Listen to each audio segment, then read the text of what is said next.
fix screen here.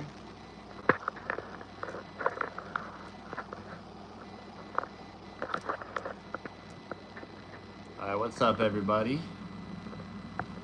I don't go live much, so I'm gonna give it a couple minutes to let a couple people join, but this is gonna be a good one, guys. This is gonna be a breakdown of my aggression case, Alta. If you guys have been watching the videos on her. I'll take some questions as we go, so feel free to post questions, stop in, say hi. But I'm gonna break down fully this aggression case. Just she went through like really bad training, really bad, awful. She got a couple on humans, few dog attacks, you know, all that stuff. So, you know, stop in. I'm gonna take a minute, let everybody join. Not expecting much people to join. Got my few friends that are always loyal, but yeah, say hi if you're in here. Like the live, share it out if you want. I'm gonna post afterwards. I'm gonna post it to my Facebook channel, just because I'm gonna break down a lot of important stuff here. If you got any questions in the meantime, feel free to ask them.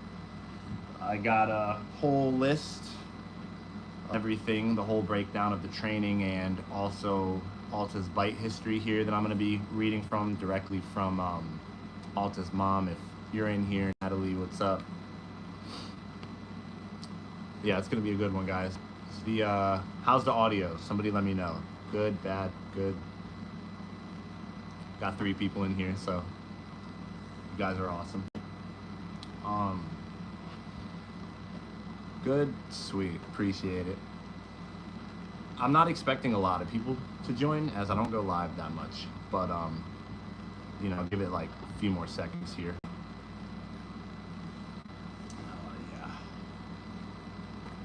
Oh yeah, if you didn't get a chance to, I went live, did a podcast with Bow Wow Bill today. It went really well.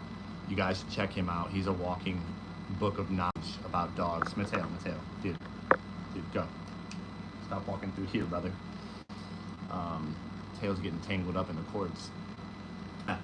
You guys should go to Bow Wow Bill's channel, check out our podcast. It was really good. He's a cool guy, man. Really cool dude. He's doing a lot of cool things with dogs. But yeah, let's get started.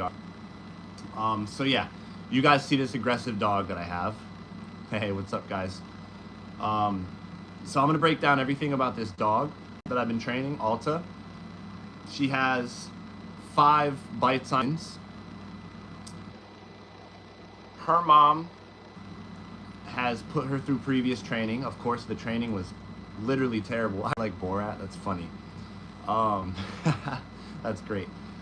Yeah, this dog, she has 5 bites on humans, and she attacks her brother on sight. So her brother is Ali. I have both of them here, actually. They're both pit bulls. They're both rescues. So let's get right into it. So I got this long list of just everything Alta's been through. So I'm going to read through it. Let's talk about all of her dog interactions before she came to me. So number 1, this is straight from her mom. She went to training and was, from what we hear, fine with their dogs. There was one point where she came home with a hole in her neck, and the trainer said she was having a blast outside with the dogs, assumingly unattended since they didn't realize she was bit. No signs that any other dog was bit by her, but she was bit. Crazy.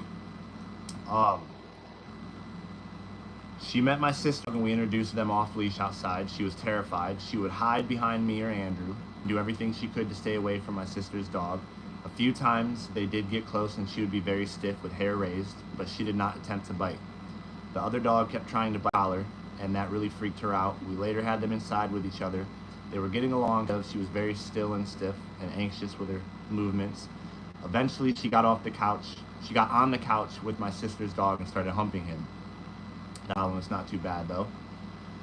But here's where it gets interesting.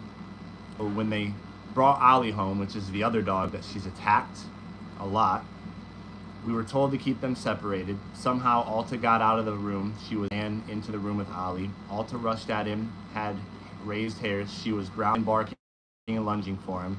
We got him between and separated them. Ali seemed like he was just saying hi. Knowing Ali, he was. Like, he's just a friendly dog. She has attacked Ali a few times when she's gotten out, where Ali will want to play and she'll go, nah, I'm good. I want to kill. They're cool outside together, but if she sees another dog or gets anxious, she'll take that frustration out, turn on Ollie, and just start gnawing away on him. Yeah, so when we walk them outside together, they're both keeping to themselves perfectly fine. They can be within a few inches and they're walking like nothing happens. But the second they get back into the yard and are no longer walking, Alta is growling, barking at him again. Let's pretend he can't read our texts. Yeah, I'm not reading any of the comments right now, guys. So the dog stuff is not that bad, although every time they're outside, previously, when she sees a dog, she's blowing up. And part of this has to do with the training that she went through. Part has to do with the short leash she's on, and we'll get to that.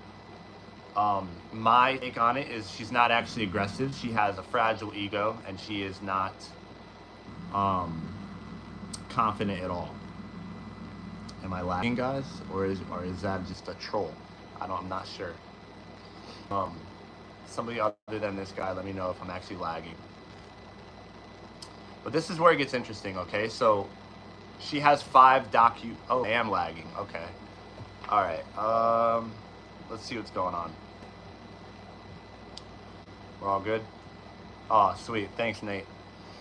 Hey, now it's my time to shout you out, Nate. Nate Schomer, if you haven't gotten a chance to check out his channel, he's my mentor. He's a way better trainer than him, helped me a lot.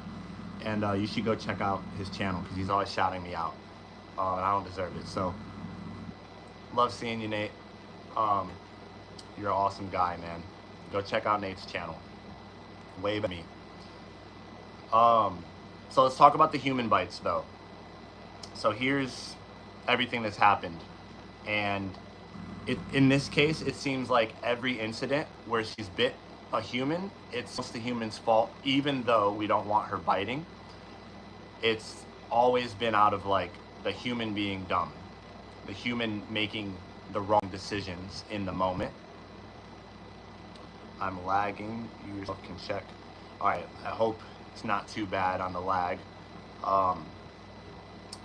Yeah, so let's get into it. So, one, thanks, Nate. Our friend was watching her while we were out of town. She refused to go into her cage, and he grabbed her around the neck, resulting in her biting him. We weren't there, so we don't have more details. It was before her first training, and she had just been found. So a little bit of backstory about this dog. They rescued her. She came from a pit bull fighting guy who he bred dogs, and she was basically like just a dog that would get pregnant and have dogs to be used for fighting. So with that information, you can kind of see that she probably wasn't in a very good environment or had a good upbringing. She was just used to breed, it seems like. I don't think she was used to fight, though. So yeah, random stranger. She already is weird. She's brand new. These people just rescued her. They don't know anything about her. They have her friend watching her, and she doesn't want to go in the crate. He goes to grab her collar to put her in the crate. She bites him. All right. Day one, I did get this on video a little bit, but I didn't post it. Same thing. I was putting her in the crate. I had the bite gloves on. She bit me. Nothing happened. I didn't retaliate. She ended up going in the crate. It was fine. But that was probably out of fear, not an aggression thing. A lot of people label aggression as throwing it out there. I like Nate's take on it. He kind of labels aggression as the intent to do harm. In this case, the dog, one, didn't know this guy, is already fearful a little bit. Two, didn't want to go in the crate. He grabbed her collar. She said, "Whoa, what are you doing?" Right? Bit him out like, and still not okay. Number two, we'd had her about 3 weeks at this point. We asked Paws on the Lake, and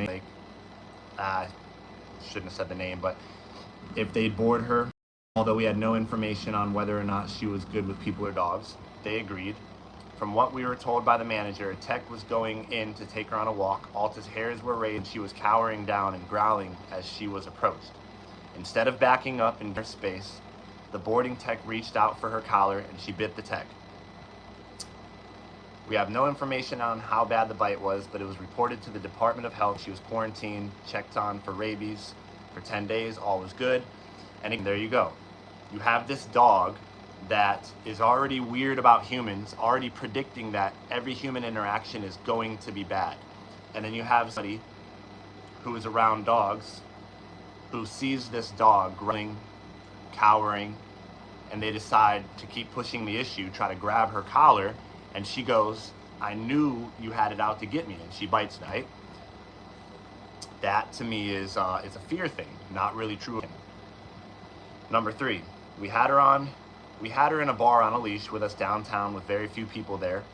The bartender went out of the room, and when he came, he was very quickly walking toward us and coming out of the dark area, walking past her. This surprised Alta, and her knee-jerk reaction was to bite him.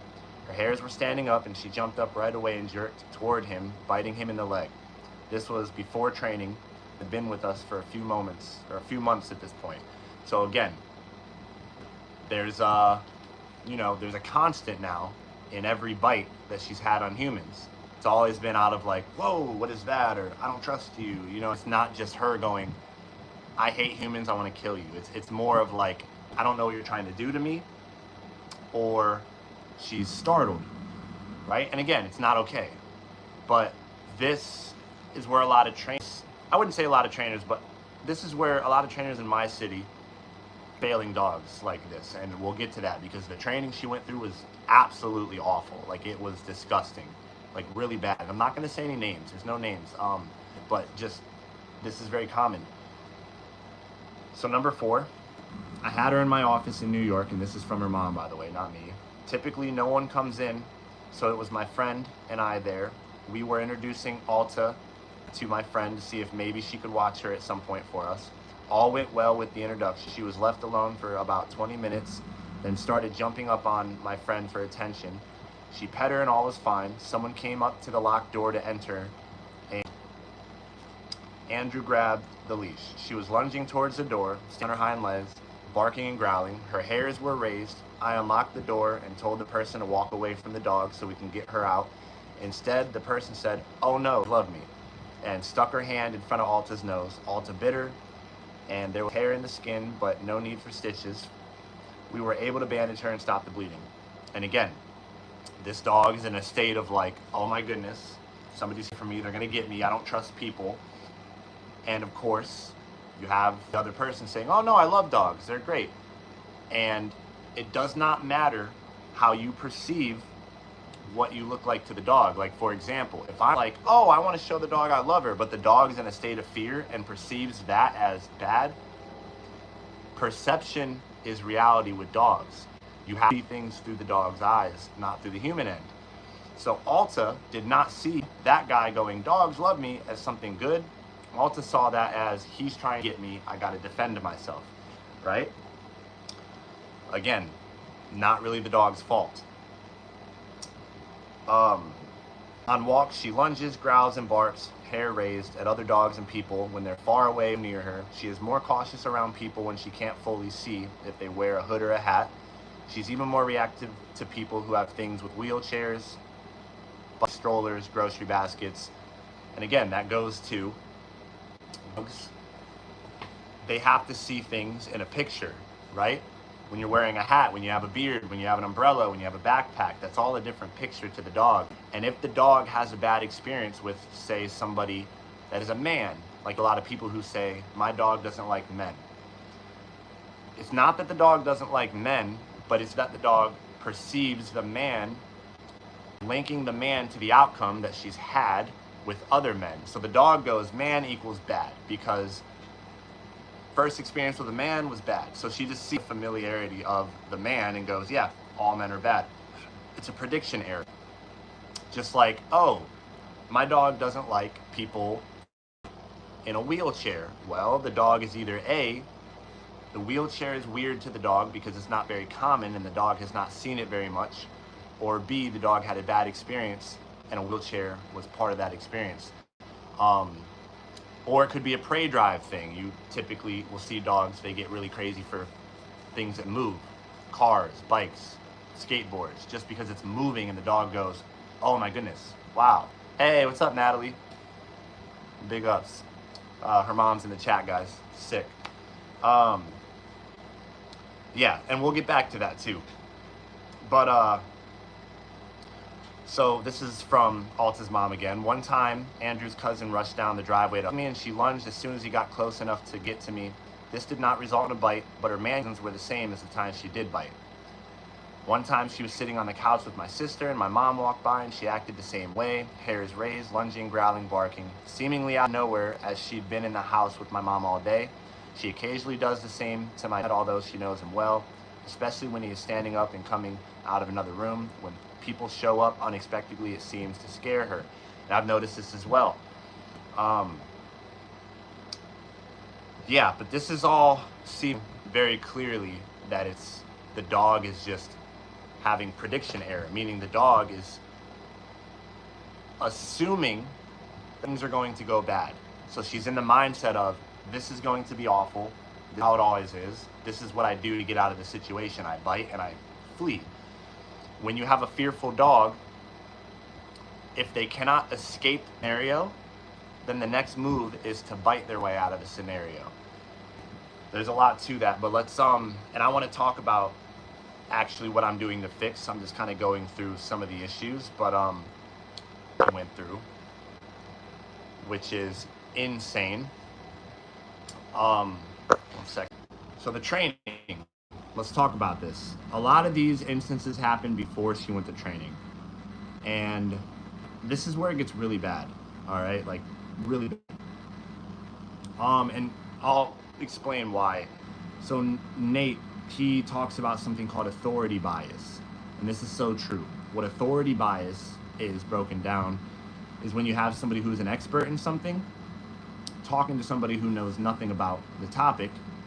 By default, me as a dog trainer, if I walk into an owner's house and they know nothing about dog training, whatever I say, they're going to take that as fact. Most people. So because the expert, they're going to listen to what I say and they're going to go, yeah, that's probably true because he's the expert. And that's authority bias. You assume somebody is right just because they practice the thing that you're, the service that you're looking for. But in the dog training world, there's a lot of good salespeople. There's a lot of good marketers. There's not a lot of good trainers. And I don't want to generalize. I would hope there's more good trainers than bad, but just my experience in my city, there is not that many good trainers, and the things there's a lot of good salespeople, a lot of big training facilities out here, but they're not doing good things with dogs. So let's talk about her training. I actually got to look at this real quick. One second. All right, so let's talk about the training. This is really bad. So day one, the trainer said a leash wouldn't work for this dog,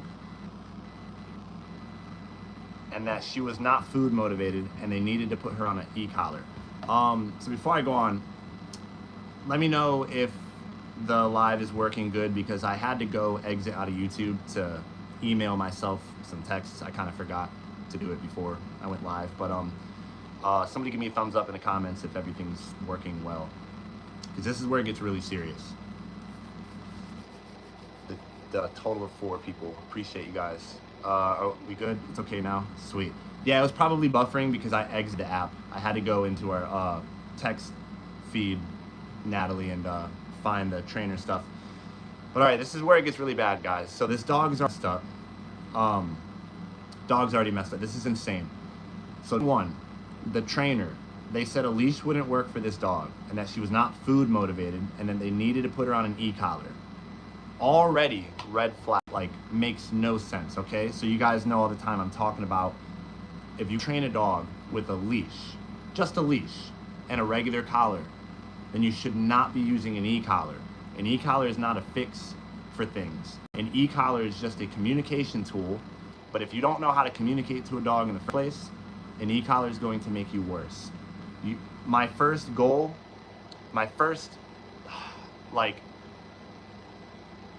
thing is not to go to an e-collar when a leash is not working. Like, that's not going to change anything, but there is some times where I'm like, I look at a dog, I'm like, the first thing I need is probably an e-collar. I'll explain the difference later on, but day one, the leash would not work on this dog. I'm not even any judgment calls day one when I board a dog. Like, the dog has not showed me anything. When I take a dog day one, I'm not doing anything with the dog. We're going in the woods on a long line, just hanging out. You guys have been seeing what we're doing. Like, it's all we do. We just go to the woods. Makes no sense. So, when walking, she should be in a constant heel within 4 feet at least. Shocked anytime she breaks it. All right. This is crazy.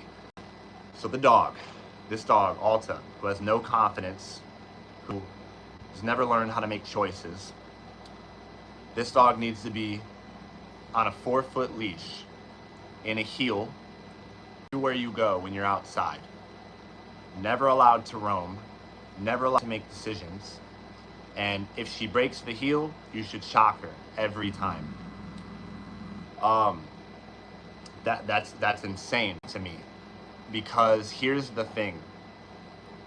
Her heel command is like non-existent. So I know already how this was going. The heel was more of like, if she's out and she sees a dog, I guarantee it was having to be like, I gotta pull her and pull her and pull the heel, shock, shock, shock, heel, heel, heel, shock, shock, pull, pull, pull. Like, it's not on the dog's own will. And you guys know how destructive a short leash is.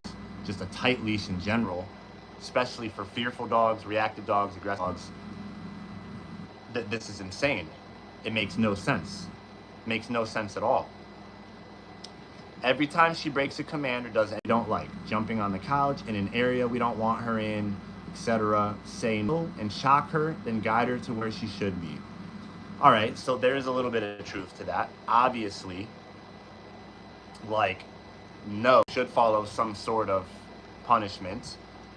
I use the switch and short leash. I don't know what a switch is. Maybe I'm slow. Look, a short leash is not a problem in and of itself, but it destroys a lot of dogs because I see a lot of people, they don't know how to use a short leash. Okay, I still use short leashes sometimes, but I'm a big fan of the flexi lead because it gives the dog space. Yeah, no, I mean, you have to correct dogs. It's you have to, but yeah, and we'll get to that. So of course, there could be confusion there, saying no, and if she does something that you don't want her to do. We were told to shock anytime we said the word no. If there's no changes, just shock immediately on the first no. Okay, I think she meant to say no 1 or 2 changes, just shock immediately. Okay, I got it. So just anytime you say no, shock the dog, pretty much. This is where it gets really bad. Like, this is ridiculous. When barking in her cage, and she like has this anxious barking, like she'll just go and go and go and go, and it's almost it's like a progressive overload thing where like you go to correct that, it's going to make it worse. All right, so when barking in her cage, say no, shock, Alta quiet. She keeps barking, increase in increments of 5 and repeat until she stops. If that didn't work, we were told to do a 13-second shock, starting back at the beginning level and increase by 5 in the same way. Rinse and repeat. I guarantee you, with the kind of barking she's doing, which is not just like, hey, let me out, but it's more of this anxious thing, as they're shocking her, it's probably making her bark and bark more and more and more. Right? It's not solving anything. She was never socialized. We were told to just keep shocking her unwanted behavior like barking, lunging at neighbors, etc. And there's a common thing going through all of this. It is, yeah, so Natalie agreed. True. Yeah, it makes her bark more. It's not going to work. Now, some dogs, you know, they're barking. I'm like, no, pop e-collar. Yeah, some dogs, it's going to shut it off. Like her, it's going to do the opposite effect. It's going to make her worse and make her bark more. So she was never socialized. We were told not to her after shocking at all. And like, yeah, that's normal. I mean, usually if I punish a dog, I'm not going to end the punishment and praise them. But, you know, so that, cool. That makes a little bit of sense. We were told she should be muzzled in public, but they never muzzle trained her. They told us just to shock her every time she tried to take off the muzzle. They would also tell us to shock her anytime she was exhibiting unwanted behavior, like acting up at vet appointments. Okay, so this dog, in a state of fear, because she does not like people at all, afraid of them. She's not aggressive, she's afraid of people. She goes to the vet where it's extremely stressful, and then she's displaying the stress. And yeah, out of stress, she'll try to attack and bite. But at the vet, they're saying shock her is displaying any behavior that they don't find desirable. That's borderline dog abuse, guys. Like, the answer should not be go straight to the e-collar and start pressing a button. That is what I deal with, guys, in this city way too much, and it gets really overwhelming, and I get very tired of seeing this. This is why I am the way I am with the e-collar. I'm very conservative. If you do not know how to solve dog problems without an e-collar, you do not deserve an e-collar, guys. It's way too easy to start hitting a button. Yeah, the e-collar is not needed, honestly, unless you want an off-leash dog. If you don't want your dog off-leash, you never need an e-collar to solve anything. Like, it helps, sure, but you don't need one. Yeah, shocking was definitely their main tool, although we were told the leash would be initially. Now, they said, when I called about a year later to tell them she was still lunging and barking at every person and dog on the street, I asked for help further than just shocking. They said she has a chemical issue in her brain and she cannot be helped. And then, of course, they told the owners to go to a vet, get her on medication. She's on Prozac and Trazodone. What a cop-out, all right? So it's very easy for a trainer to take somebody's money as the expert. Nothing works. They achieve nothing. Probably make the dog worse. Year later say, hey, it's a brain problem. It's not us. She's just a messed up dog. Go get her on medicine. Hey, we tried our best. Cool, got it. Makes sense, right? Like, you're the dog trainer. Cool, thanks so much for your help. Appreciate it. No, like, that's insane. So I told Natalie, I'm like, hey, when she comes, I want her off of all of the medication because I have to give her a chance to show me what's going on without the chemical prison of medication making her a zombie. Makes no sense. The biggest thing that they said, though, was if she's playing with a toy and starts to rip it apart, shock her for that. I'm like, wow, dude. Makes no sense. That's insane. Like, why not let her rip apart its toy? Like, what's the problem in that? Like, what?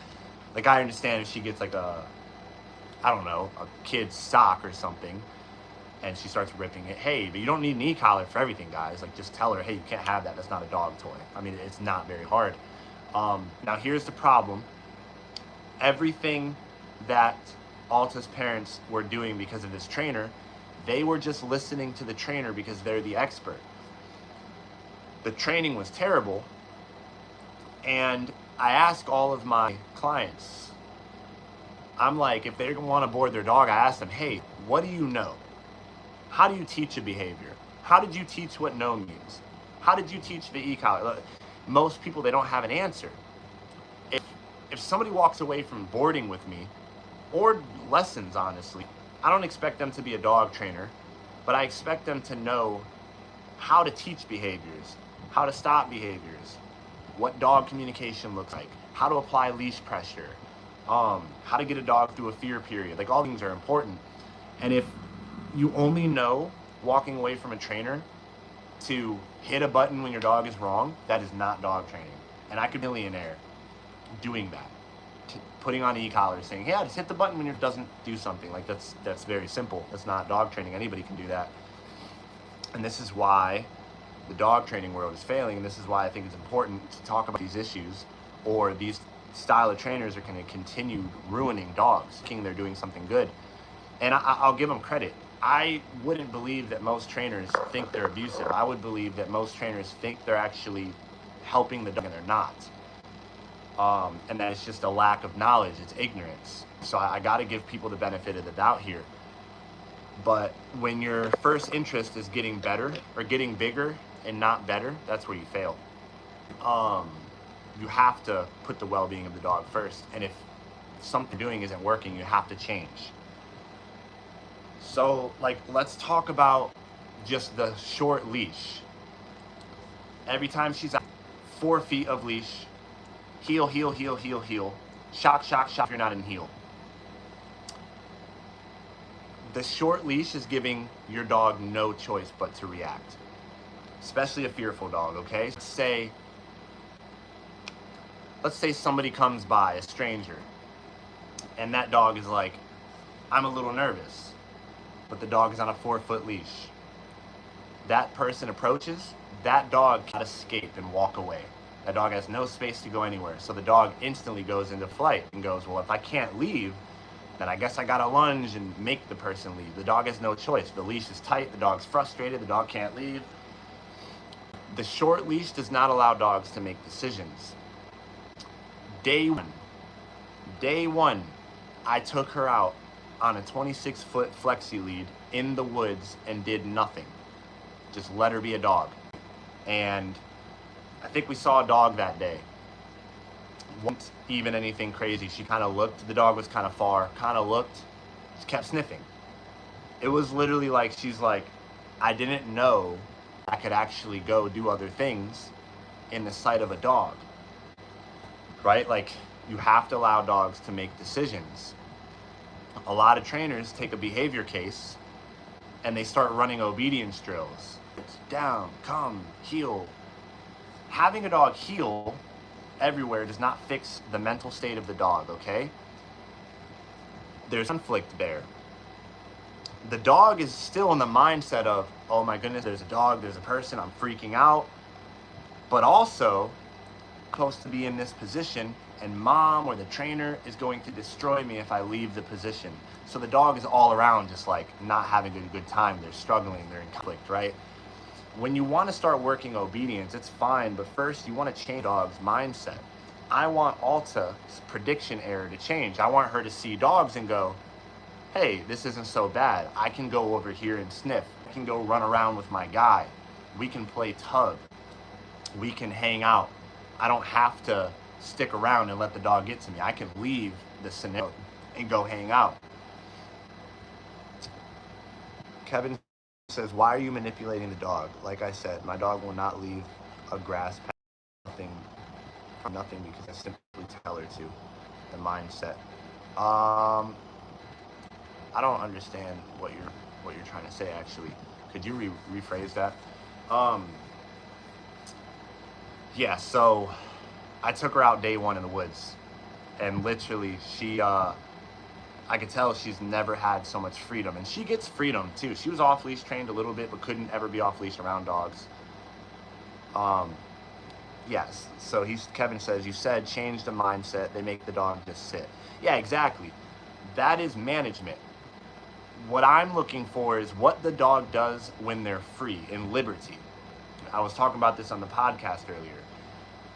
Changing behavior modification is what the dog decides to do when the dog is free to make decisions. If I have somebody coming and I say to the dog, sit, I've made the decision that the dog has to sit. Therefore, if the dog doesn't sit or the dog gets up from the command, I'm reinforcing and saying that's not right. What I'm looking for is that when the dog is free, fully released, in freedom, that the dog is to make the right choice, look at the dog and go, I don't do anything about that. I'm not scared of the dog, but I also don't want to attack the dog. I'm not avoiding the dog, I choose to go sniff. If you do not have a dog when they're in liberty that can be in public, then you don't have anything.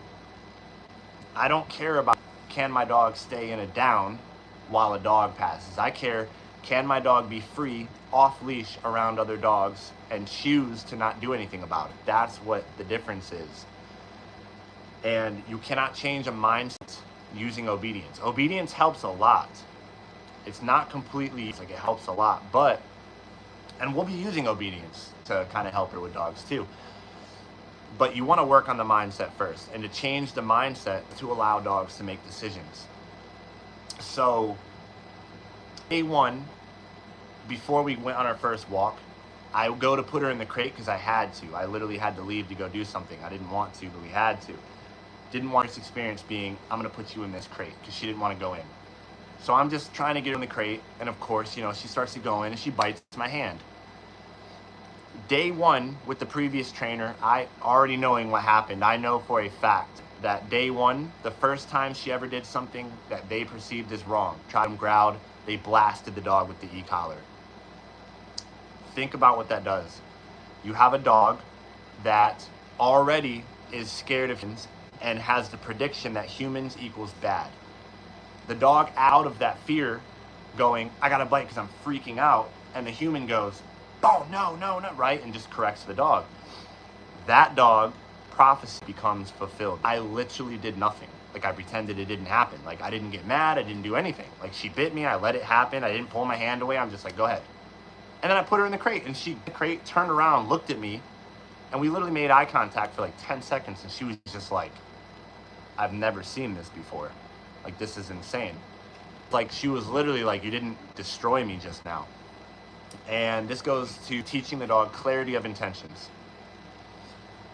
I don't care if the dogs bite me, do anything, jump on me in the beginning when I don't really know them well. Of course, I'll have a bite suit on.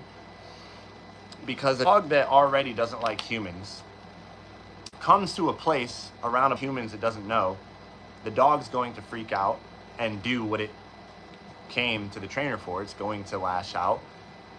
And my goal for that dog is to show the dog that I don't care what you do to me. There's nothing you can do to me to make me get mad, to retaliate. I'm going to pull through for you, and we're going to be really good friends. And that's what happened. Like, every time she was weird with me, I did nothing. Nothing at all. Like, just nothing. She bit me, whatever. Like, cool. I'm going to ignore that. Now I get to a point eventually in our training where, hey, you can't do that anymore. Like, it's done forever. We're going to end that for good. You're never going to do that again. But right now, I have to have her trust me and see that there's nothing she can do that's going to, one, get me to stop doing what I want her to do, but two, make me retaliate. The biting usually makes the people leave. So of course, with the bite gear, she bites me, I don't leave, but also I don't retaliate. So she gets two, like, culture shock. She goes, wow, my tool that has worked my whole life just did nothing to this guy. And what I thought what was gonna happen didn't happen. This dude's a little different. Huh, interesting. She literally looked at me, and she's never tried to bite me again, by the way. Never had to punish it or anything. But yeah, we go in the woods. That was that. Just let her be. First week I had her, it's nothing but going in the woods. Just letting her walk. No commands. Being a free dog. But here's another part. I was not out searching for dogs. I was not looking for her to be in the mindset to blow up. I went on a certain trail that I knew there was not going to be very many people on purpose. I wanted it to be just her and I. She starts to associate me with all the new freedom she has, where she has full rights to just run, sniff, if she wants. But of course, if we did see a dog, I was not going to punish her reactivity. I was going to just stop her if she went dog. I was just going to stop her with a leash, but I was going to do nothing about it and act like it didn't happen because she was not ready. You can't start with a dog like this and immediately start just correcting that dog. You know what I mean? The dog doesn't know you. You're not going to recover from that. If I started day one, she bit me and I'm like, nope, never do it. Dude, like, I might as well send her home that same day and just give her mom a refund. What did Kevin say here? Yes, no, you're right, Kevin. Relationship matters so much. Because here's the thing. She already looks at me as her guy. Like, she gets up in the morning dreaming to go out to the woods with me now. And every morning she jumps on me. She's super happy, you know? She wakes up and she's like, I can't wait to go out with my dude. But yeah, it's relationship. They don't have a relationship with a dog, and then you start trying to stop behaviors. That dog's going to be like, who are you? You know? And then the correction is not going to matter. The dog's just going to perceive it as, you're out to get me. To where, when I finally punished the aggression on the trail in that video the other day, at that point, even though it's early, at that point, she was like, oh, like, you got my best interest. She wasn't like, you're out to get me. Completely different mindset. Hey, what's going on, Abby? Let's see what Kevin says. Yeah, dogs got to go exploring. Have to make a well-rounded dog. Exploration is the biggest asset to my training. Online and exploration. Like I challenge anybody who has issues with their dog on leash to put them on a 30-foot leash, go on a walk without doing a single command and just letting your dog make choices. You'd be surprised on what your dog will do when they have the freedom to do it. But yeah, so I do something called emotional conditioning in an environment. I have taken her to the same trail every day since she came, just walking on a long line, doing nothing, and just letting her have a blast, playing in the water, throwing sticks when I can if I can get her to play. Just doing different things, doing like literally nothing. And I'll tell you what, we've had her about 2 weeks now, done like maybe 10, 20 recalls, few sit commands, start e-collar work. I would say like 50% of her issues just vanished already. Just from me just putting her on a 30-foot leash and just going out in the woods every day. 50% of her issues are gone. Not that they're not going to present themselves, because there's a point where I need them to come out to deal with them. Can you add contact email to your bio so I could show you my dogs on YouTube? Yeah, I could totally do that. I'll do that after this live, man. But my email is 0toherodogtraining@gmail.com. So if you remember that, it's just like the word 0toherotraining@gmail. What was I saying? I've done nothing. We've been in the woods every day. Half of the issues just vanished. And that takes no skill. Like, anybody can go out with a dog on a long line and just walk. That's nothing to do with me. But here's the thing. This dog is scared of people, and this dog is a little weird about dogs. I have to have Alta meet a bunch of different people and a bunch of different dogs when the time is right. She has to know how to interact. She can't just only see them and know how to act when she sees them. I need this dog to literally go play with strangers. That's the goal. At least a few strangers. And it has to be instances that are going to make her blow up. A stranger pops up unexpectedly. A dog off leash comes charging at her. Like, it has to be real life scenarios, and she has to be able to handle it. I can't send her home saying, she did so good with me, the aggression did not come out. And then she goes home. First time they see a dog, she blows up, bites a dog, she gets put down. That cannot happen. I have to make the aggression come out. So as good as she's been doing that, you guys see, like, it's gonna come. There's gonna come a time where she's going to come out. Maybe her doing it right and not know if or what exactly the response is. Yeah, she's just, you know, putting her on the long line and giving her the space. She's just started to learn that, wow, when I'm nervous, I can actually go do something else, and I can go sniff and enjoy myself.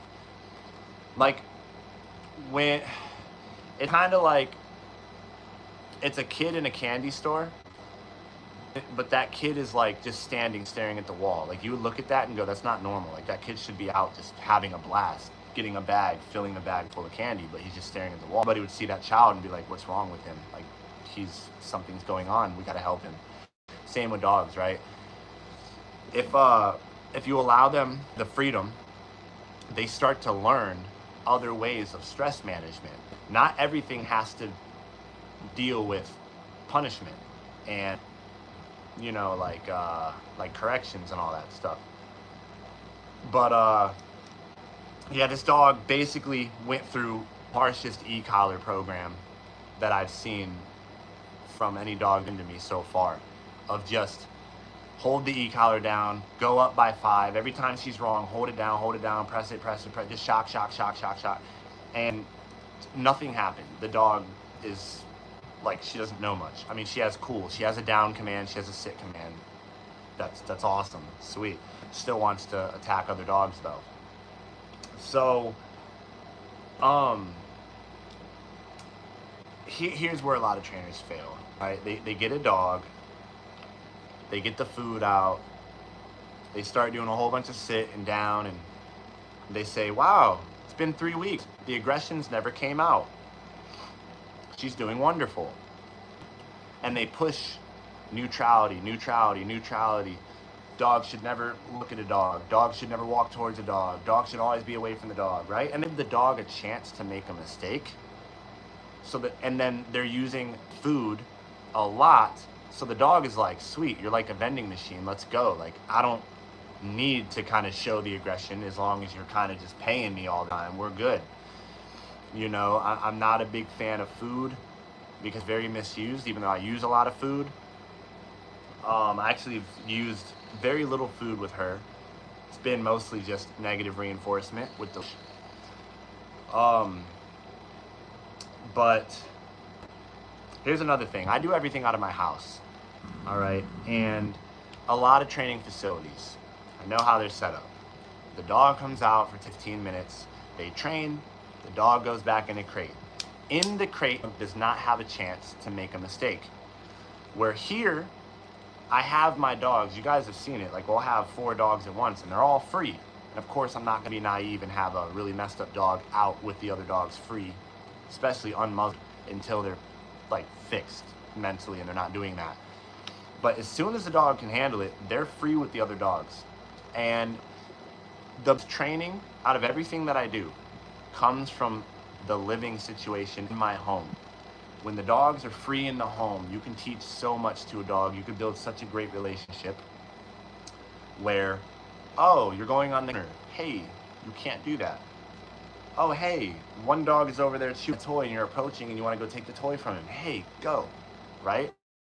You can start building so much. The dog can make choices, and you can give the dog feedback on this choice they make within the home.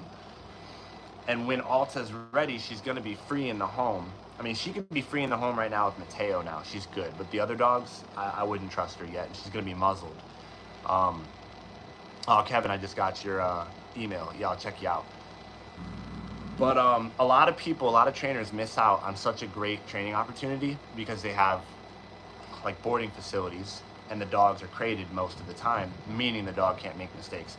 But yeah, so this is 2 weeks later.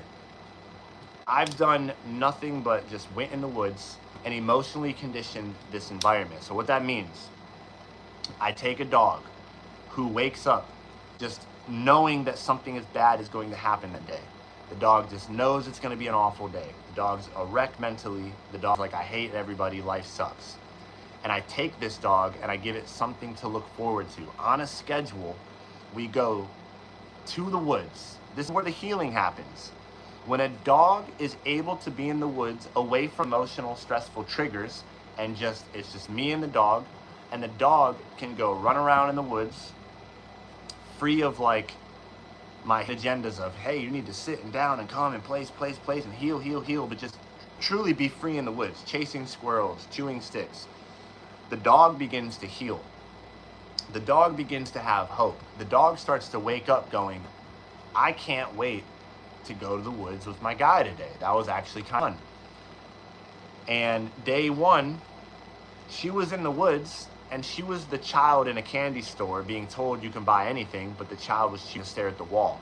She was in the woods, walking slowly, always looking around.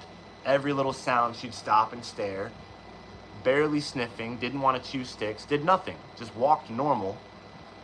And you saw her start to open up a little bit over the course of time. And now we go to the trail. Dude, she like, any little sound, she doesn't care. She sniffs, she runs around, tail wags, she jumps in the lake, chases sticks, she chews on things. Like, she's literally a different dog, more calm. And with hindsight, she needs no medication.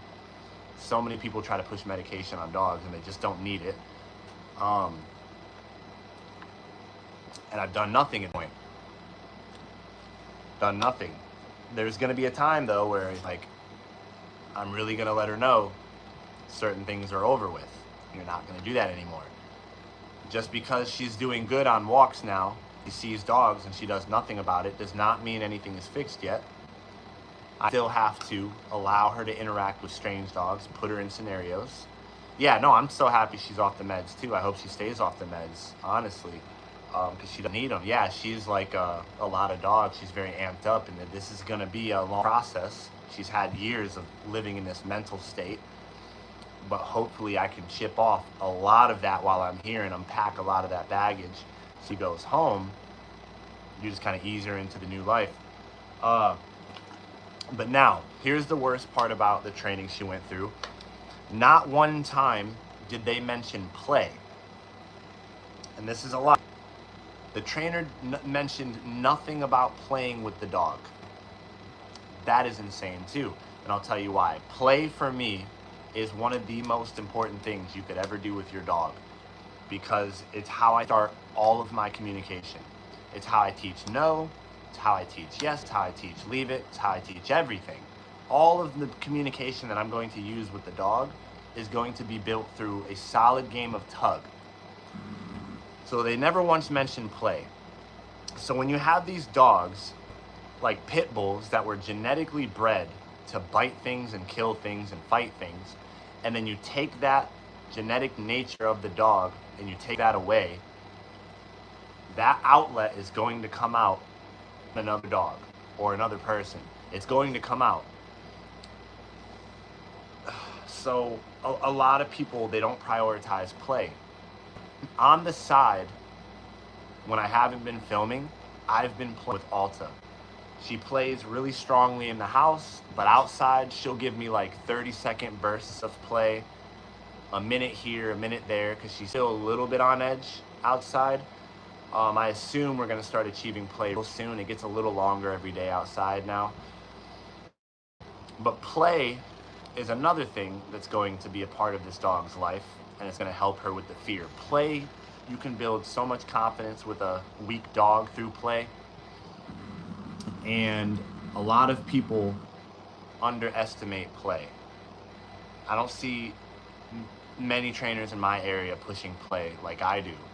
And I learned everything I know from Ivan Balabanov regarding play. His possession games course is amazing. Play, huge. I try to teach everything through play. So play, another big thing for dogs. If you talk about a dog needing medication, that's going to be Alta's medication, is the woods and play. And punishment.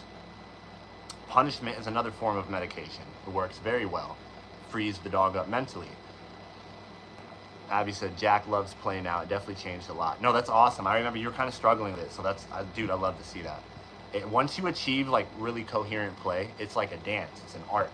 And like it just helps the dogs tremendously if you achieve it. It's not always easy though. But it's very rewarding. Yeah, let's see what Kevin said. I've been kind of ignoring Kevin, but not on purpose. Some people train their dog to jump when they meet someone new, with someone, a guest at the house. I never have. I think there's touch field communication. That person communicate to her, not good for them.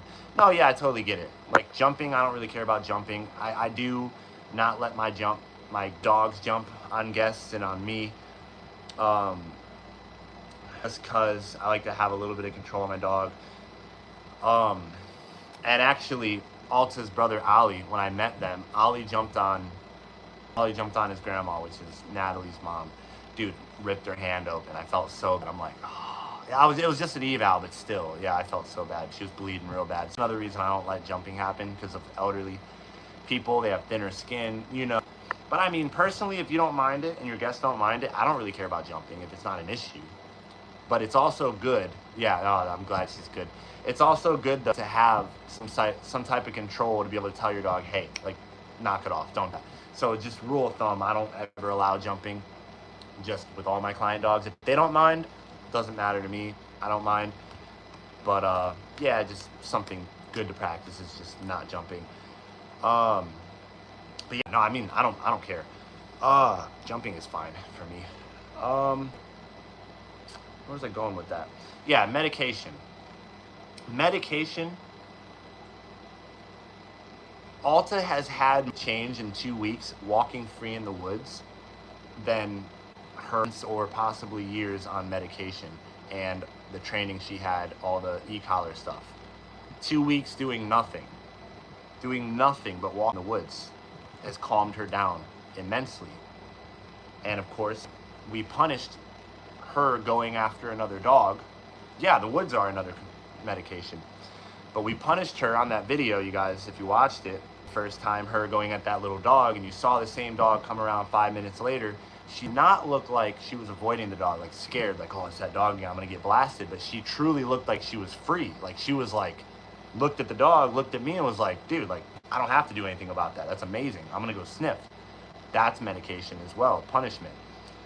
We possibly ended years of just mental trauma, prison, just by punishing her a couple times and showing her that, hey, your perception of dogs is, let's change that by showing you what you can't do. Teaching her what she can't do gave all of this opportunity of her learning other options around dogs without me having to counter condition and tell her to sit, tell her to down, distract her with food. Hey, look at me, look at me, look at me, focus. Like, just literally, hey, there's the dog again. What are you gonna do about that? You know what I mean? Abby said, feel about playing with dogs and allowing them to bite. Not an aggressive bite, but just playing with you, your body. I can get him to stop and sit down. Dude, personal play, dog puts them out all the time. I even do it with Alta. Like, I let her bite on me and stuff. It's not anything like yeah, it's just, if it's fun to your dog, let them do it. If it becomes too much, like, I'll have some dogs who are just very strong and they're playing, but they don't know how strong they are, and they bite me a little hard, I'll stop immediately and be like, hey, easy, right? And I'll let them know, like, that was too much, and then we'll continue. And then every time they get it, and they don't bite me as that hard. But you form the boundaries. Your dog is just doing something that's fun, and if you're not giving your dog feedback on a decision that you don't like, then you're rewarding it. So if your dog is biting you and it's hurting, but you're not telling them, then they're not thinking anything of it. They're just like, yeah, we're having a blast. I'm not biting him hard. You know, so the moment my dog bites me too hard, I stop immediately. I'm like, hey, chill. And we go back to, and if they do it again, hey, no. You know what I mean? I just let them know. So I don't mind that at all. Personal play, wrestling, like that's all fine to me. It's only a problem until it's a problem. Yeah, hope that makes sense. He's also not allowed to play with anyone else like that. Yeah, no, that's fine. Yeah, it's cool to just have that kind of thing between you guys.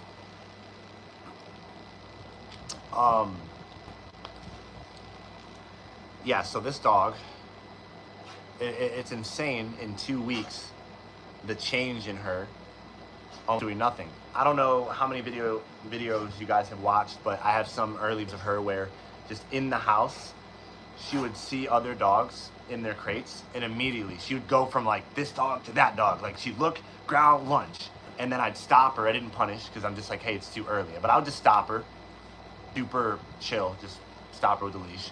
And then she would like come back, look at me, and then she would fixate on the other dog, and then lunge, and then stop, and lunge. Like, it just happened 24/7. She just in this state of just like, oh my goodness, no dog wants to live like that. No dog, I believe, is at peace when they're constantly like, oh dog, oh yeah. Like, they don't want to do that. She has not done that in 4 days now. We still have 2 other dogs here, plus Mateo. She walks right by him. She doesn't care. She could stare at him. They barking at her. She just looks, lays down, and chews on her little thingy that I just had.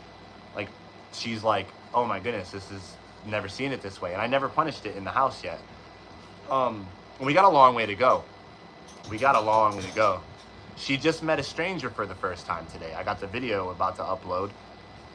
It's my friend Chris. So I've been trying to get to this point for a while. Emotionally conditioning an environment.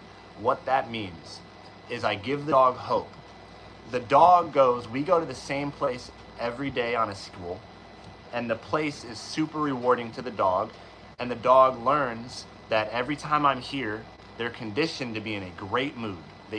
Every time I come here, nothing bad could ever happen. The dog gets used to that. Every time I wake up, I just know for sure that Alta is like, we're going to our play. This is gonna be a sick day. So, she struggles with people. So you know what I mean? She is primed to see somebody coming through a door and going, this is going to be bad. I'm gonna stop generalizing most trainers. I see a lot of trainers, or dog owners in general, they want to deal with problem behaviors where the dog fails. Meaning, oh, my dog cannot see somebody come in the house without trying to attack them. Cool, we're gonna teach a place command. And it has to stay on the place. So when someone comes in, if your dog gets off the place, correct them, put them back on. Or your dog starts to get aggressive, send them to place. Send them to place, have them stay. Hit the e-collar when they break the command. It makes no sense. The dog is just like, okay, I'll stay on the place just because I know I'm going to be crucified with an e-collar, but I still want to get off the place and attack that person. It doesn't change anything. The mindset, you don't change the mindset of the dog that way. So of course, I'm not having her meet strangers for the first time where she's primed to fail and want to bite them. I'm not going to take 5 minutes and watch the videos right now, man, but I'll watch them after. Thanks for sending me. So she struggles with strangers. Yeah, no, I can't wait to check it out. So today we went to her spot. It's her spot. Anybody that's there, she looks at them and goes, why are you here? This is my spot. So we go there. Only difference is this time I had my friend Chris come, which she's never met. He comes in the car. Mateo's with us. We get out. Of course, she literally sees Chris, looks at him, and is like, okay, that's different. And then continues to run around and go sniff. And then as we get to the trail, we're hanging out in the field. And of course, I just said, Chris, hey, why don't you call her name and invite her over to you? Don't even tell her to come. Just like, Alta. And he crouches down. He said, Alta. And she didn't even know what she was doing. She turns around, runs to him, and he pets her a little bit. She loves it. And then she just goes, walks away. She had no clue that even happened. Like, there was no fear, nothing. There was no, this is about to be bad. Like, no stiffness. Like, she was just a happy dog. She's like, I'm in my vacation spot. We're having a blast. This is sick. She didn't even get to stop and think, oh my goodness, this is a stranger that I've never met, and he's touching me, and he's calling me over, and we're having a good time. She was just like, I'm in a spot, we're having a great time. We're gonna do a couple more sessions of that where he's there, and she's hanging out with him and playing with him. But then one day, he's gonna be in a bite suit, in the bite gloves, and he's gonna walk in the house, and she's gonna be free out of the crate, on a leash, free to make decisions. He's gonna walk in, and he's just gonna be normal. He's not gonna be on eggshells. Okay, walk in real stiff, kind of be. No, he's gonna be like, hey, what guys, I'm back. Like, just normal, being normal. I'm not gonna accommodate the dog and be like, cool, yeah, she's weird. Don't set her off. The goal is not set her off. The goal is let her make a decision. If she wants to walk in, or if he wants to walk in and she wants to bark, bark, bark, growl, I'm not going to say anything. She's used to people coming through door is bad. So she's going to have that preconditioned reaction to I growl, even though it's going to be her guy that has met her a few times on the trail. And then of course we're going to have strangers do this too that she's never met in the house, because we have to have that variable. But I introduce dogs to the things they don't like in a place that they love. But yeah, if she wants to go and bite him while he's in the bite suit, nothing's gonna happen except I'm gonna shut it down and say, hey, like, that's the wrong answer. You can't do that. Let's try something else. Best case scenario, she barks, barks, barks. She's gonna bark. She's gonna growl. She'll lunge, but she lunges to him. Nothing happens. And then she goes and gets her chew toy and lays down and sees that it's all in her. And of course, he's not gonna come in pushing the issue either. He's just gonna come in, sit down, hang out. That's it. That's all it's gonna be. And that's going to happen a few times. Her nails. She struggles with her nails. She's weird. Most dogs do. I'm not going to introduce her to nail trimming in the house. Could you guess where I'm going to introduce nail trimming to her? It's going to be at her spot where she's like, we have a great time here. So that she's not going, yes, in the woods. It's very easy. You can get a dog in this mindset of like, I'm in a great mood. And then you introduce things that the dog doesn't like when the dog's in a great state of mind, not when they're like, this is God. I go to the vet. I'm probably going to get in contact with her vet before she leaves, and I'm going to take her there, and we're going to play. A few times, we're just going to play. That's it. No correct, nothing. We're just going to go there and play. And I'm going to try to get some of the vets to play, or the doctor, anybody in there to play with her. That's all I'm going to do. I'm going to call and say, hey, I got this dog. She does this. Can I come in and play for 5 minutes? Can I have you guys do a little game of tug? That's it. That's all I'm going to do.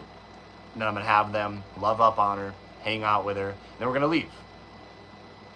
And she starts to realize, oh my goodness, this place is kind of sick. Like, this is where I go to play. Not I go to get poked and prodded and, you know, yeah, like all this stuff. Like, vets are never good. Like, it's crazy. My vet would love that. He tells me to bring her back for happy appointments. Yeah, no, I'm going to do it. I'm gonna contact him soon. But let me scroll back up a little bit. Kathy said, good for you, Natalie, for not giving up on her. She's so beautiful. She's going to be such an amazing dog. She is a great dog. Oh, that's awesome, Kathy. Yeah, she's awesome. Kathy's one of my clients right now. She's just a crazy dog. I made a mistake yesterday. It's bad. Really stupid decision, but I'll explain that later. Yeah, no, I think that'll be awesome. It's, a lot of trainers, they try to put every dog in a box, and they go, this is what I'm going to do. Day 1, day 2, day 3. Where I'm just like, I live with the dog as they're my own dog in the house. They're free living with me. Yeah, sometimes they're crated, but they're free to make decisions. And I don't even do traditional training. Like, I haven't done a single recall session where I teach her come. I'm just teaching the dog things as we go. And yes, there's going to be sessions where I take her out for 5 minutes where I'm like, hey, we're going to do place back to back with some distractions. But most of everything that I teach dogs, especially behavior cases, is out in real life, hanging out with the dog. And as the dog gives me things, I use it, whether for good or for bad. Like, I'll give you an example. I've been having trouble getting her to play outside, even at her spot. She's not fully ready to play. But yesterday, I was in the backyard, and she saw a stranger pop up out of nowhere, and she just darted towards him. Not even trying to attack. I think it was like, I want to go say hi. And I didn't punish it. I just stopped her with the leash. I pulled the ball out that I was trying to get her to play with, and she came back and just, boom, got it. We started playing tug for like a minute straight. Like, for some reason, that reaction of seeing that person caused her to be like, I want to play now. So I took note of that. I'm like, ooh, that could be a key to solving the people fear issue. That's really important as well. So the biggest thing that I don't see a lot of trainers doing in my city is actually putting the dog in the environments that got the dog to me in the first place. Meaning, she struggles with other dogs. It would be an absolute shame if I never had her interact with any dogs the whole time she's here. That would be an absolute failure. Like, that's sending home a ticking time bomb. If I stop at, cool, I got her to be able to see dogs and ignore them, that's going to set the owner up for failure. Because one day, one of her friends or a person at a park is going to have a dog off leash that's going to run up to her. And if she's never seen that picture of here comes a dog right to me and know how to handle that, Alta's going to end up being put down. Right? Like, you have to set the dog up for where they're going. And a lot of trainers in my city, they're pushing interaction. Like, I want this dog to meet as many dogs and as many people as humanly possible, because that's the issue he struggles with. I need her to interact and play with strangers. I need her to see a dog off leash that she's never met come out of nowhere and run up on her. I need her to see all of these things. I need her to see, you know, people grabbing her collar and putting her in a crate and not biting. We have to see these things. And the idea that the aggression doesn't have to come out to solve it is also bad. If from here on, she never blows up on another dog again, the chance of it actually being solved is very slim. The chance of her just not wanting to do it while she's with me, that would be much more higher. I have to see the aggression come out while she's with me. I have to make it come out. And there's always a chance with dogs like her that it does just go away on its own and you never really have to deal with it. But it happens very rarely. With kids like this, it's more of like the dog just does good because you never give the dog a chance to do anything else because you're just having a good time playing food, and the dog isn't put in the situation that causes the dog to blow up. So of course, she's going to be playing with tons of dogs, tons of people, different environments, but everything goes back to the woods where I emotionally conditioned dogs to be, you know, like healed, like truly happy. You can't start fixing anything when the dog is even at baseline. Like the dog is still just, I go outside and things are, because she used to just go outside and want to go inside immediately. Kevin says, most important, Austin, if you train a dog, you have to continuously support that behavior. And if the dog is alone for 16 hours a day, well, oh yeah, no, I mean, if you have a dog and they're alone for 16 hours a day, that's like, you know, it's pretty unfortunate. But I know a couple people, very busy lives, but you know, if it was up to me, my dog would be with me 24/7. Yeah, but here's the thing about behavior too. Behavior is what the dog does when nobody's around, what the dog truly wants to do. If you don't change the mindset of the dog, then you're not doing a behavior program. The dog has to go, I used to want to kill dogs, embedded in my DNA, I want to kill dogs. That dog has to go from that to, I look at dogs and I'm like, I could truly care less. None of my concern. You don't want the dog to go, I look at dogs, I don't attack them, but I'm still scared of them. No, you want the dog just to see dogs and go, I truly don't care. You can run up. It doesn't affect me.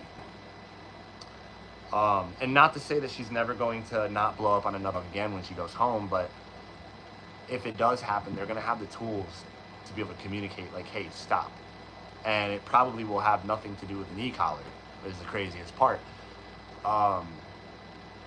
But I just wanted to talk about, you know, some things that she went through, the training. It's just shock when she's wrong.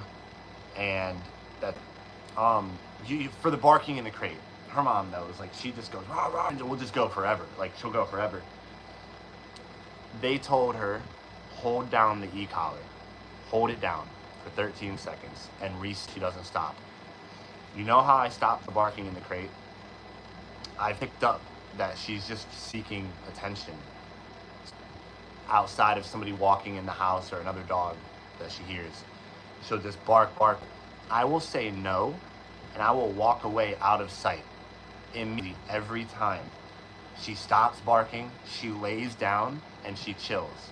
When I hear her lay down, I come back into the room and I sit down and do what I was doing. If she starts to bark again, I say no and I walk away. She's learned that me barking gets me the thing that I don't want. She's barking out of like, dude, I want to do something. It was no conflict at all, like nothing. And that almost takes no skill to do that. I mean, you just get up and walk away. And now, again, is there a good point to where it's like, hey, stop acting like that, knock it off, it's time to chill? Possibly. I might punish the behavior, or I might chill, but you know, there's a big chance it's just going to go away on its own. That I won't even have to deal with it. It's just it's a secondary symptom of whatever's going on in her head. because you have a dog like this, it's not going to be just like overnight. Cool, she switched. Like humans, you go through trauma, it takes a while. Oh, dude, Justin, man, what's up? Haven't heard from you in a while. The podcast went great, dude. The podcast went good. He's like goated dog trainer, and he's literally interviewed all the big dog trainers in the world, dude. This is a small guy. So I was like, what am I doing here? That was like my first step into the real world of dog training. So it was really nice. I'm grateful for Bow Wow, man. He's a cool guy. Go follow his channel. He knows a lot of me. He's been training dogs for years. Up there, kind of like Larry Crone. Yeah, you guys have any questions? Does this make sense? I'm kind of just like ranting, honestly. I don't really go live a lot. Probably could do a remake of like down on a video that I can edit a little better too. No, it's been really bad. Yeah, dude, it's good to see you, brother. Good to see you, man. I was shocked to see the big trainers he had talked with, especially because his lower sub count. Yeah, he has a much bigger Facebook community going, but he's actually been on TV a lot. He's been on TV. He's chilled with a lot of different rappers and stuff, like famous rappers. Like he's actually pretty big. He's really big, humble guy. Just really loves dogs. So he's not like, I need to get bigger. He's just like, I just like talking to dog trainers, and it's sick. And I like his mentality. He's a really cool guy. More people like that, that just care about getting good info out and about getting bigger and deceiving people with fancy editing and marketing. And that's why I've been going more towards just like unedited videos lately and just putting out the work that I do, mistakes and all, instead of doing fancy editing stuff. Because I get tired of getting dogs like this and hearing what they went through from previous trainers. It's really annoying. Oh, yeah, it's crazy. It gets me so upset. Yeah, so this dog, easy cop out. Go get her on medication. You'll deal with this the rest of your life. Keep her on a 4-foot leash. They're saying everything opposite of what should have been done. Put her on a 30-foot leash. Take her off of medication. Go play tug with her. Let her make choices. Take her off of a muzzle. Take the e-collar off. Like, take one collar off. Put her on her regular collar. Like everything opposite of what the trainer said. And am I against the e-collars and prong collars? No. Am I against the short leash? Kind of against the short leash. Yeah. So half of her behavior problems are gone just from letting her walk in every day on a 30-foot leash. Half of them. She has no formal obedience. You'll see in a video from today, her recall is not even that good yet. Like, it's very slow. I gotta say it a couple times. Like, it's not anything special. But her behavior, she's completely different dog than she was 2 weeks ago. Not fixed, but different dog. A lot happier. She goes outside and she's running and she's free. She's saying hi to Mateo. She's chewing on sticks. She's jumping on me. She's laying down. Actually today, guys, first time on video, she saw a dog. Yeah, this is a big one. She saw a little dog and decided to lay down as the dog went by. Instead of like, go crazy. She was laying down. My friend Chris that she became best friends with, she decided to go to him, lay down next to him as he's just petting her. Like, she would have never just laid down outside. She's always on guard, vigilant, looking around, and so it's all these trainers saying they run behavior modification programs, and all they do is a food obedience drill program. You can't change the behavior of a dog with just obedience. You have to do more than that. And that's why I live the way that I do with my dogs. I do everything out of my house so that they can live a life as if they're at home. They can make decisions. Like, here's a big one. Let's say one day she's free and there's just some food on the table and she decides to go on the food. I'm going to stand up. I'm going to say, no, you can't do that. And If she protests, I'm going to have the bite suit, the bite gloves. She can bite me all she wants, but I'm going to take the food from her mouth, and that's going to be that. I'm going to show her, like, you can't escape this. Or if she gets something on the floor that's suspiciously there, like a sock, even if she the drop command, I'm not going to use drop on purpose. I'm going to go to her, and I'm going to say, hey, you have that. And I'm going to take it from her. And if she protests, tries to bite, I don't care. I'm not going to retaliate. But I'm going to show her you have to accept me going in your mouth and taking something sometimes. There's this big thing, never take things from your dogs, and I totally get it. But all my dogs have to handle me saying, I want you to give me that. Because I had a dog one time, he had a great drop command. He could get anything. I trained him. He can get anything. You told him to drop, he would drop willingly. Not like, okay, don't hurt me. But he'd be like, yeah, sure, I'll drop it. One time I let him get something. I think it was like a chew off the table, because I knew he was going to attack and bite me. When he got the chew, I could have said drop, he would have dropped it. But it wasn't about the drop command. This was about the idea that he can attack his way out of things. So I went to him, and I grabbed it, and I opened his mouth, and he went, you know. I ignored it, and then I opened mouth again, ignored it, opened his mouth, took the chew. That was that. A couple days later, I set him up again, different picture. It was on the floor, he picked it up. I got up, went to him, opened his mouth, took it, nothing. Nothing happened. He was fine with it. Never had to do it again. I could have easily told him to drop. But this was about the concept that sometimes I have to take things, or sometimes I have to open your mouth or handle you, and you have to accept that. If I would have never done that, there was going to be a time where his non-dog trainer parents were going to accidentally allow him to get into something he shouldn't, and they were going to react off of instinct, go to him, go to take it, and he was going to go, nope. You see where I'm going with this? Sometimes you have to set the dog up so that the dog shows the aggression so that you can deal with it. So I, one day, am going to allow Alta to get something and see what she does and want to take it. And of course, she's going to have a great drop command. But I'm going to put her in all the different aspects within my home. If, I don't know, if Teo's chewing on a toy and she wants to go over to him and take it from him, I'm going to step in front of her and tell her to go. You can't have that. Or little things that might make her go, I don't want you to do that. It's life or death right now. Fight me for it. I'm going to push those issues, and I'm going to get her through it and show her, like, you have to do it. Like, I don't care, you can hit me all you want. You're still going to do the thing. I'm not going to punish you, but you're going to do the thing. This is where people fail a lot. Just from my experience, where people fail a lot with these dogs is they're not doing just real life, everyday stuff with the dog.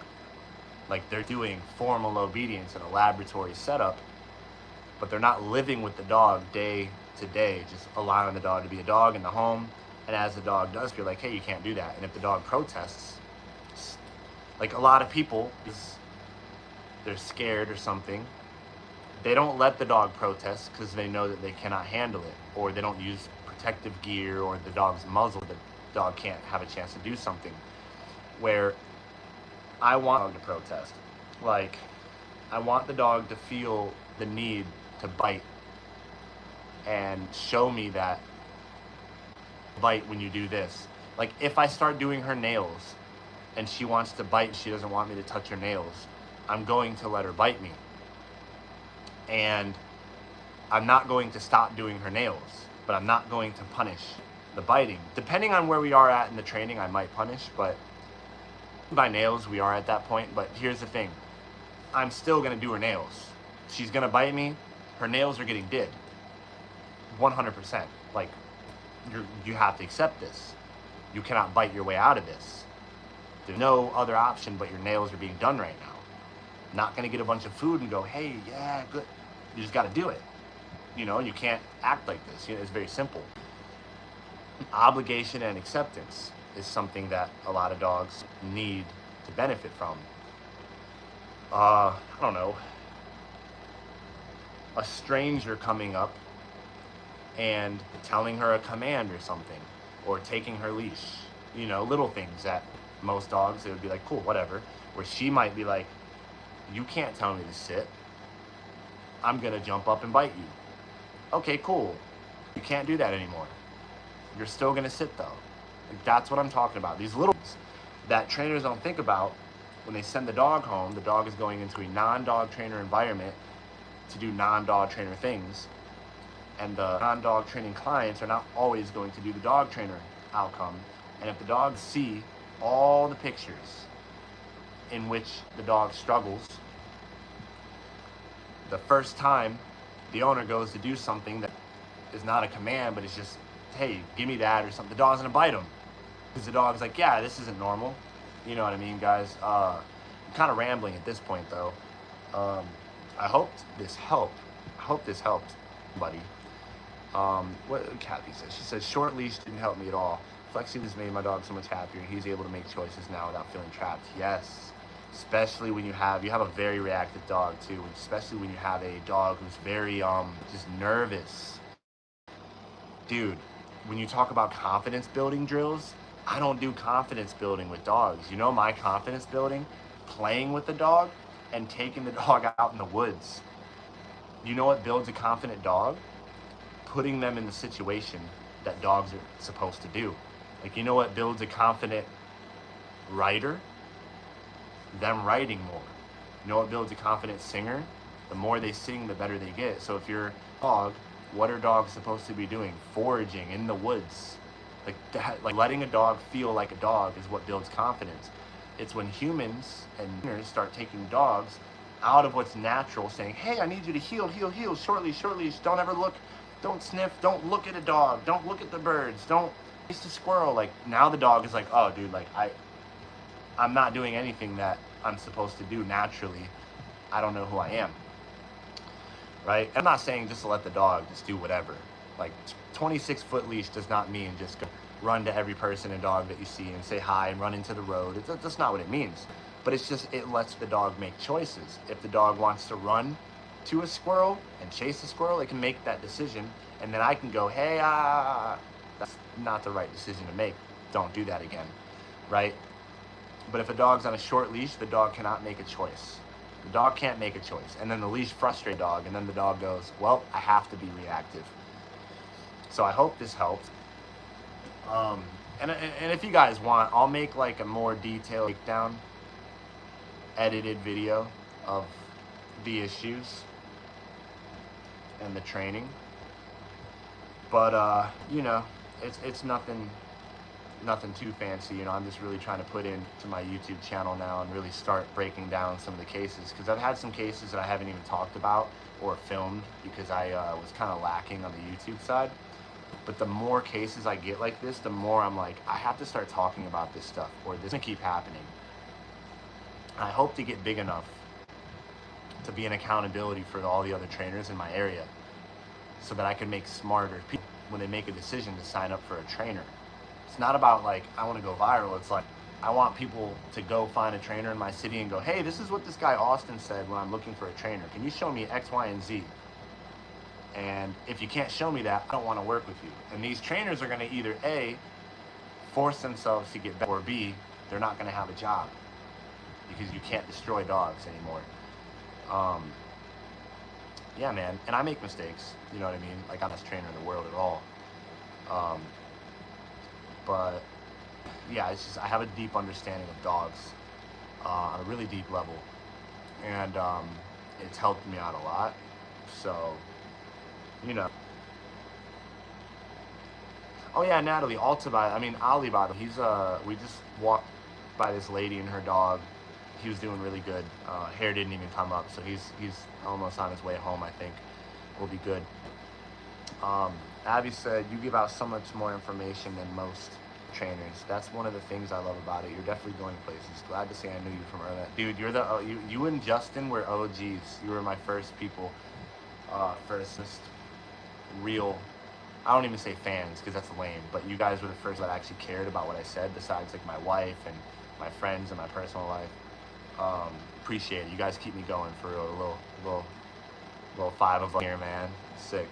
But yeah, hopefully, you know, I just keep putting out info. Like that's all I want to do. I don't want to hide anything. Like I don't care about being liked or anything. Like I just want people to just be like, this dude is straight honest, and just he helps us. You know, you have to show the work, guys. If you don't show the work, it means nothing. I don't care about what you say as a trainer if you don't show the work. And this is why I make these unedited videos the way I do, is because I want people to see, one, how the dogs look with me, but two, I'm not hiding anything.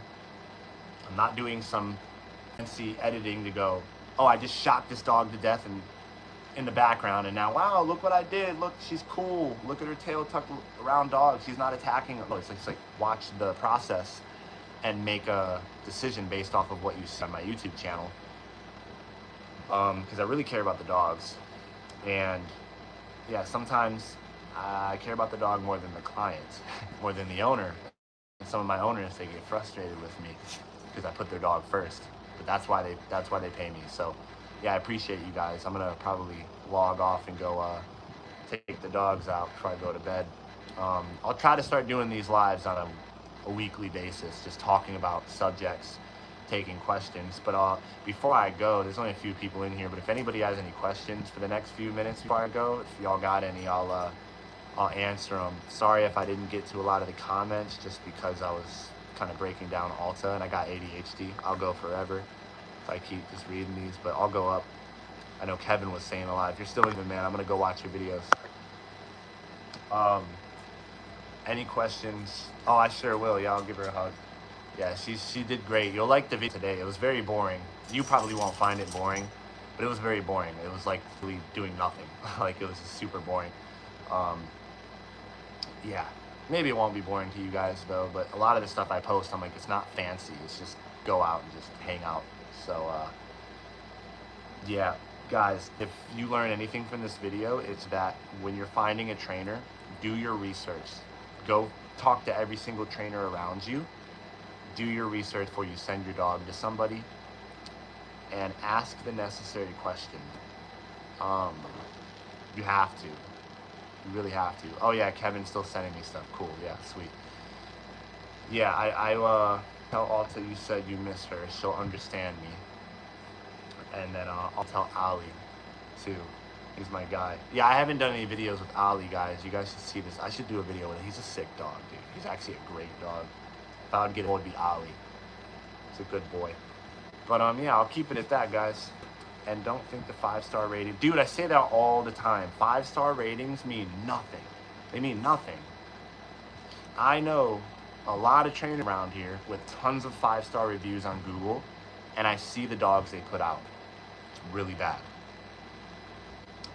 Most people, they don't have a frame of reference of what good training looks like.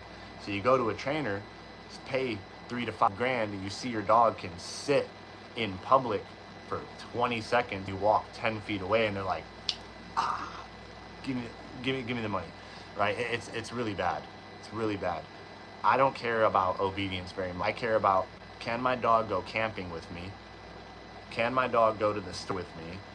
Can I take my dog to the cafe and he just be a dog? Can I go on an off-leash hike with my dog and pass a dog and not have him freak out? Like, that's what's impressive. It's not impressive to see a dog sitting on a fire hydrant or handstand on a wall. Like, that's cool looking, but there's no function to that. Is my dog mentally free and truly happy and filled in life? Or am I having to, every time there's a dog, hey, come, hey, down, hey, place. Oh, there's a person coming, I gotta leave. Like, that really is a bad way to have to live with a dog, you know, and a lot of trainers teach that. Like, okay, cool, there's a dog, yeah, put him in a sit and manage him and don't let him get up and shock him if you no, dude, like, I don't want to have to use anything. End goal, like Mateo, see Mateo in the videos, dude, he's just, like, I'll put him in a down or a place sometimes when I need, like, work on a dog or something, but, dude, he's just, like, running around being an idiot. He just hangs out with me. He goes everywhere with me. And we just hang out. He doesn't like stupid stuff anymore. You know, he's just likes being around me. I don't really do obedience with him anymore either. I just hang out. That's what most people want. They want to just be able to hang out with their dogs. So, yeah. One thing I'll never stand is trainers. Oh, are they enjoying life or holding life? Exactly. Yeah. Is your dog enjoying life, or are they being suppressed from life? Because you don't know how to change a dog's heart, so you have to tell your dog to down or go on a place anytime there's some sort of distraction, because you don't want your dog to make a mistake, right? Like, that's not dog training. I don't use obedience in the house either. Abby said, one thing to understand is trainers telling dogs the only thing they can do is euthanize them. That breaks my heart and is so stupid. There's a lot. There's a lot of people that do that. And a lot of them come from the purely positive training. Like, a lot of here's the thing, this is all ego. Most trainers, not most, they're trainers, some trainers, they will not be able to fix a dog. And because they couldn't fix the dog, they go, this dog needs to be put down. Instead of being honest and going, you know, this dog was a little much for me. I did what I could. I couldn't solve the dog though. I'm sorry. You should try again though. But instead people want to go, oh, I couldn't do it. Yeah, nobody else can. Put the dog down. That is so dangerous, and you don't care about dogs. I have a few dogs. Well, I have one dog back a while ago that I literally told the owners, I'm like, guys, he's really messed up. And, you know, I would never tell anybody to put their dog down, but I'm like, hey, like, let's get this dog some more help. So I'm going to keep the dog for the year, actually. Because he did really good with me, but it's just, he's a lot. I never did any videos with him, but he's probably the most messed up dog I've ever had. And that'll be another live. You guys think Alta's messed up. This dog is really, really, really crazy. Alta's pretty cool though, guys. I told Natalie, I'm like, I think she's going to be pretty easy. Her brother's actually kind of harder than her, like, for real. Alta's like a sweet dog. She's really, really cool, dude. Like, I'm planning on doing as many videos as I can with her, trying to record every day, but I'm gonna get this video of her uploaded from today. Yeah, she's literally a sick dog. Every morning we wake up now, Natalie, she comes out of the crate and just jumps on me and looks into my eyes. She's like, and she's like, run around, come back, jump on me, and then she's like, let's go. And then she'll go by the door and just wait for me. It's sick. Like, she's like, let's go to our place. She's great in the car. She's still amped up in the car though, very anxious. Still like, sounds like a motorcycle when she's breathing. She does that crazy, but you know, that'll start to subside a little bit. Can't wait till I start getting her to play outside. That'll be good. But yeah, great. A bike passes while she's in the car. Ooh, like a pedal, like a regular bike or a motorcycle? Because I don't think I passed either while she's in the car, but I'll let you know how she's when it happens. I'm sure I've probably had to pass a bike by now. Both. Both. Yeah, that's funny. I'm sure I had to pass a bike now, but I'll let you know what happens. And we're gonna go find some wheelchairs, bikes, scooters, all that stuff that she struggles with, and we're gonna change her mindset about them as well. Like, you guys are really gonna love the videos that we're gonna start doing now that we're in the second phase of training, where now it's, hey, we're gonna start upping the pressure a little bit, putting her in some new scenarios. And now that she's like, she trusts me enough, yeah, we can apply a little bit of pressure and start putting her in different places. Like, we're gonna start going in public more. Yeah, it's gonna be cool. These videos are gonna be great. She's gonna be a sick dog, dude. Like, I've literally been waiting for her for like 2 months. Like, I've loved having this dog. She's sick. So yeah, thanks for watching, everybody. We actually had a pretty good audience tonight, man. You guys were sick. So you know, if I got at least one person that wants to hear, this is cool. But even if I had 0 people this whole live, I'd still be doing it. So appreciate everybody. You guys are sick, man. It's getting pretty late, so I'm gonna head out. I don't really know how to end this stuff for real. Yep. Peace. No, for real though, guys. I'm gonna head out of here. Y'all take it easy, man. Good night.